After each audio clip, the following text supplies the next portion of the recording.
ඔන්න ඉතින් අද දැන් නම් ටිකක් හවස් වෙලා තියෙන්නේ. අපි දෙන්න මේ පොඩ්ඩක් එළියට බැස්සා. අපි අද මේ යන්න හදන්නේ අපේ සිටි එකේ තියෙන සේල් සෙන්ටර් එකකට කිව්වොත් හරි. අපිට පොඩි බඩු වගයක් ගන්න තියෙනවා. ඉතින් ඒ නිසා අපි දැන් මේ ඒකට යන්න තමයි හදන්නේ.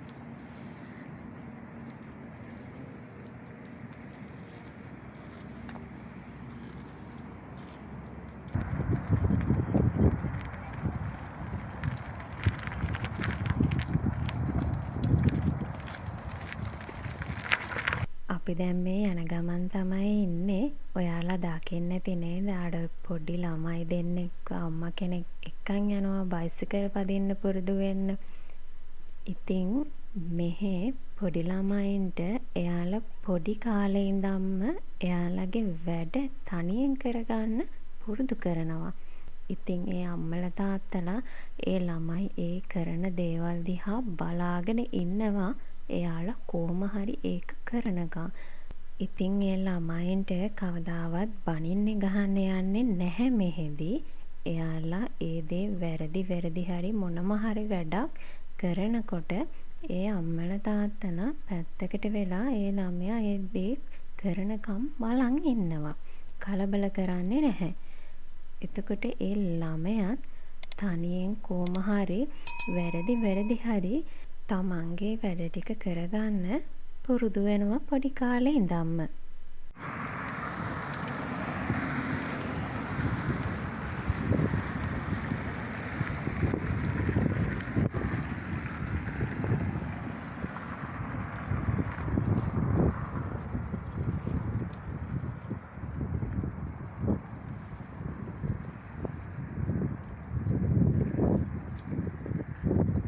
හරිම ලස්සන පැත්තකින් තමයි අපි මේ යන්නේ. ඇත්තටම මේ බලන්නකො පාරවල් වල තියෙන පිරිසිදුකම එක කොළ කෑල්ලක්වත් මේ පාරවල් වල දකින්න නැහැ. ඉතින් මේ ගෙවල් ළඟින් යනකොට වුණත් අපිට කිසිම සද්දයක් ඇහෙන්නේ නැහැ. මේ පාරවල් වල වාහන යන සද්ද විතරයි අපිට ඇහෙන්නේ. මොකද මෙහි මිනිස්සු අනිත් කෙනාගේ නිදහසට කිසිම විදිහකින් හිරිහැරයක් වෙන විදිහට හැසිරෙන්නේ නැහැ කොයිම වෙලාවකවත්. ඉතින් ගෙවල් ළඟින් යනකොට වුණත් හරිම නිශ්ශබ්දතාවයක් තමයි තියෙන්නේ. අපිට වුණත් හිතට දැනෙන්නේ පුදුම විදිහේ මානසික නිදහසක්. ඇත්තටම බලන්නකො මේ ගෙවල් වල අහස උසට තාප්ප ගහලා නැහැ.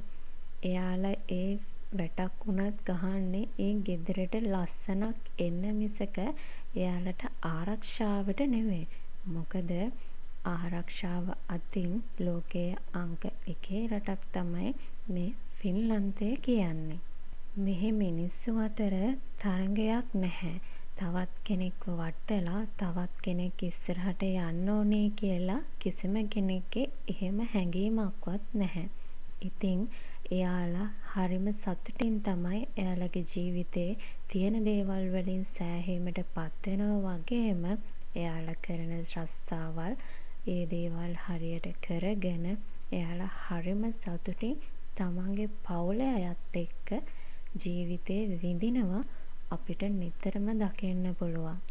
ඉතින් සතුටුම කාරණේ තමයි World Happiness Report එකට අනුව ලෝකේ සතුටින්ම ඉන්න රටවල් අතරට 9 වෙනි පාරටත් එක පිට එක 9 වෙනි පාරටත් ෆින්ලන්තය තමයි අංක 1 රට බවට පත් වෙලා තියෙන්නේ. ඉතින් ඒ ගැන අහනකොට හරිම සතුටක් දැනෙන්නේ හිතට.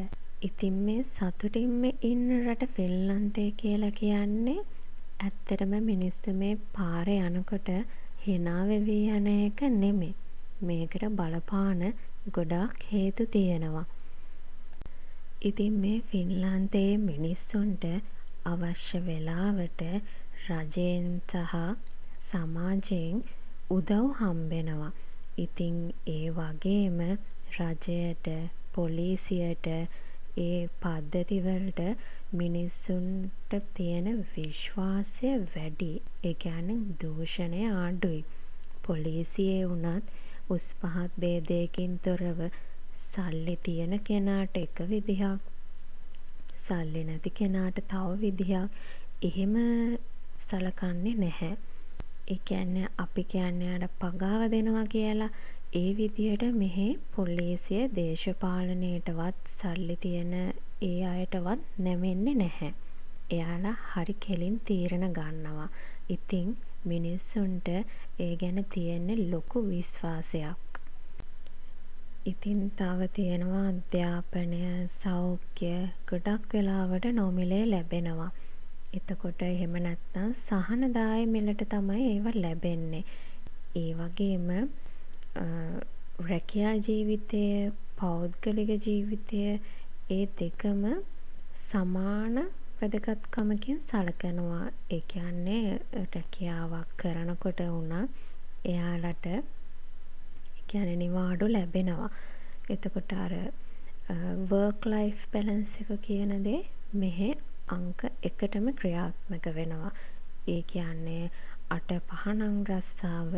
එතනින් එහාට එයාලා විනාඩියක්වත් ඒ සේවකයන්ගෙන් වැඩ ගන්නෙ නැහැ. ඉතින් ඔෆිස් එකේ වැඩ ගෙදර ගිහිල්ලා කරන්න දෙයක්වත් නැහැ. ඔෆිස් එකෙන් ආයි කෝල් කරන්නෙත් නැහැ. ඒ කිසිම දෙයක් නැහැ. ඉතින් හදිසියවත් අසනීපයක් වෙලා නිවාඩු ඉල්ලුවත් එයාලා කිසිම දෙයක් අහන්නේ කරන්නේ අර වචනය විශ්වාස කරනවා. මිනිස්සුන්ගේ වචනයට හරියට ගරු කරනවා. ඉතින් ඩොක්ටර් කෙනෙක්ගෙන් ප්‍රිස්ක්‍රිප්ෂන් ගේන්න ඒ කිසිම දෙයක් නැහැ. එයාලා නිවාඩු දෙනවා සේවකයන්ට. ඉතින් මෙතනදී අර අවංක භාවයට තමයි, අවංකකමට තමයි මෙයාලා ගොඩක් මුල් තැන දෙන්නේ. ඒ කියන්නේ මෙහෙ මිනිස්සු ඇත්තටම අවංකයි. ඉතින් එයාලා තව කෙනෙක්ගේ වචනය තමයි විශ්වාස කරන්නේ. අනිත් එක තමයි සමානාත්මතාවය. ඉතින් මෙහිදී හැම කෙනෙක්ටම කියන්නේ රැකියාවන් ගත්තාමත් පිරිසිදු කරන, පාරවල් පිරිසිදු කරන කෙනාට වුණත්, රජයේ ඉහළ තැනක ලොකු තනතුරක් දරන කෙනෙක්ට වුණත් ඒ සලකන විදිය සමානයි. කිසිම කෙනෙක්ට අර උස් පහත් ભેදයක් ඇතුව සලකන්නේ. ඒ උස් පහත් ભેදයකින් තොරව තමයි සලකන්නේ. හැමෝටම සමානව එකම විදිහට පිළිගැනීමක් මෙහි තියෙනවා. ඒ වගේම ගැහැණු පිරිමි කියලා එහෙම ભેදයකුත් මෙහි නැහැ. හැමෝටම සමානව තමයි සලකන්නේ. ඔන්න කතාවෙන් අපි තැනටත් ආවා.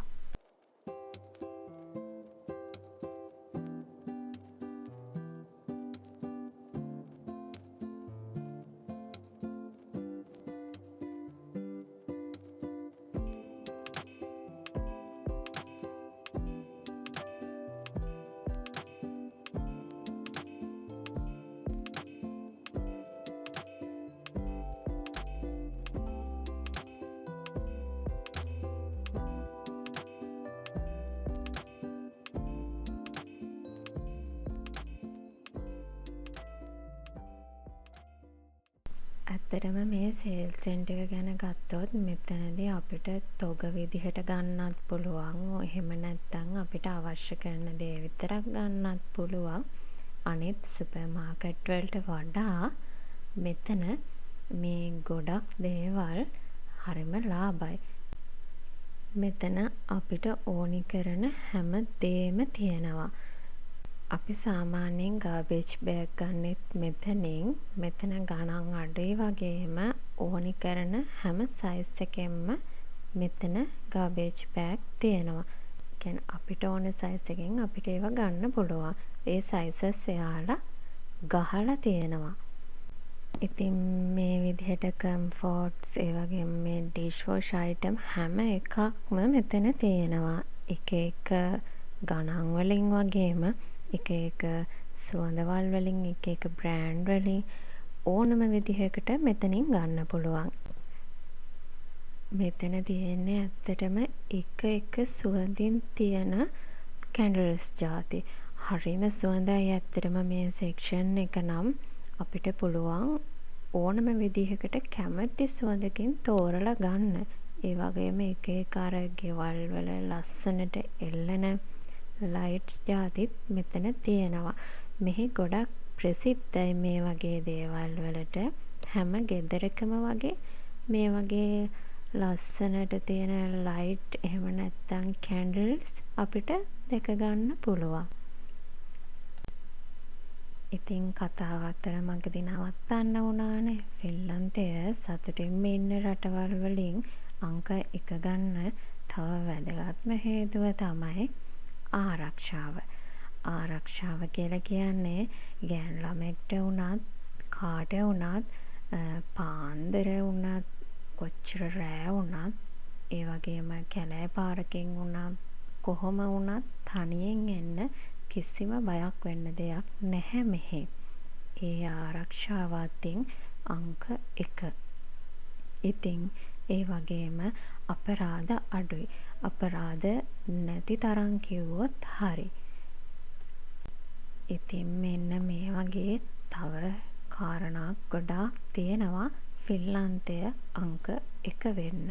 ඒ කියන්නේ සතුටින්ම ඉන්න රටවල් වලින් අංක 1 වෙන්න තව ගොඩාක් හේතු තියෙනවා. ඉතින් මේ එයින් කීපයක් තමයි මම ඔයගලන්ට කිව්වේ. ඉතින් අර අපි කියනවා වගේ පාරේ යනකොට hina වෙවි යන එක නෙමෙයි, සතුටින් ඉන්නවා කියලා කියන්නේ මේ වගේ ගොඩක් හේතු මුල් කරගෙන තමයි ඒ සතුටින්ම ඉන්න රට විදිහට ෆින්ලන්තය අංක 1 රට බවට පත් වෙලා තියෙන්නේ.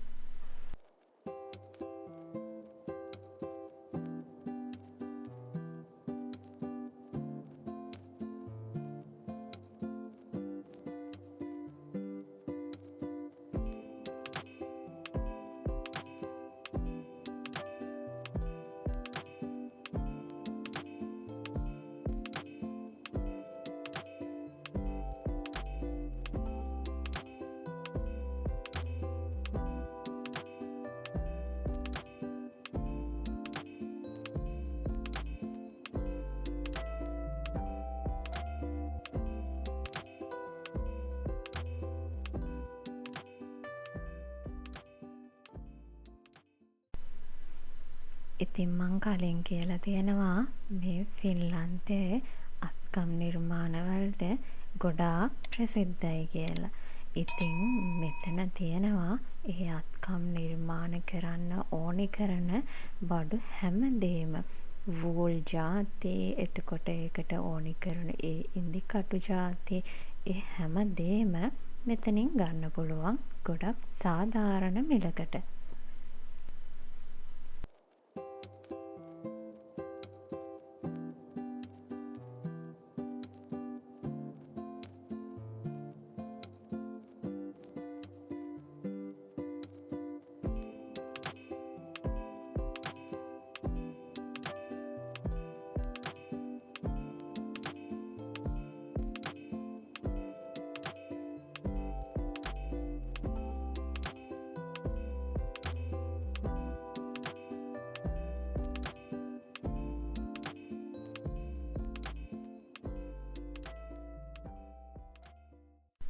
ඒ වගේම මෙතන තොග විදිහට චොක්ලට් උනත් අපිට මෙතනින් ගන්න පුළුවන්. එතකොට ගොඩක් අඩුවට මෙතනින් ගන්න පුළුවන් තොග විදිහට ගන්නවා නම්. ඉතින් අපි දැන් අපිට ඕනි කරන දේවල් ටික නම් අරගෙන ඉවරයි. දැන් ඉතින් අපි යන්න තමයි හදන්නේ. ඉතින් මම අදට එහෙනම් මේ vlog එක මෙතනින් ඉවර කරනවා. ආයෙත් අලුත් දවසක අලුත් vlog එකක් අරන් එනකම් ඔයගොල්ලෝ හැමෝම සතුටින් පරිස්සමින් ඉන්න.